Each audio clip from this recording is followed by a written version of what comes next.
और अहमदाबाद में पाक भारत मैच क्यों? पीसीबी और हुकूमत पाकिस्तान के तहफ़्फ़ुज़ात बरकरार हैं। पीसीबी का हुकूमती तहफ़्फ़ुज़ात से आईसीसी को आगाह करने का फैसला। मजीद बात करेंगे। बोल न्यूज़ के नुमाइंदे एजाज वसीम हमारे साथ मौजूद हैं।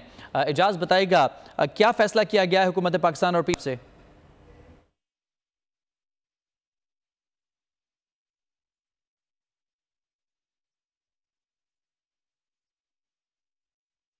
पाकिस्तान और भारत का मैच क्यों? पीसीबी और हुकूमत पाकिस्तान की जानिब से तहफ़्फ़ुज़ात का इजहार किया गया है।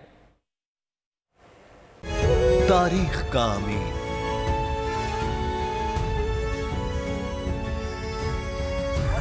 आजादी की अलामत,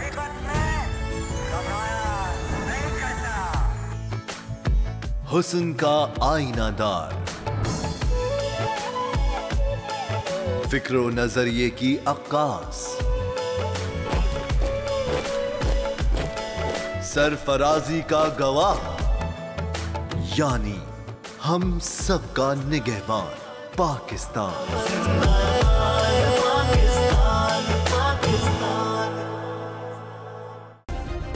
सब्सक्राइब करें और बेल दबाएं ताकि कोई खबर रह न जाए।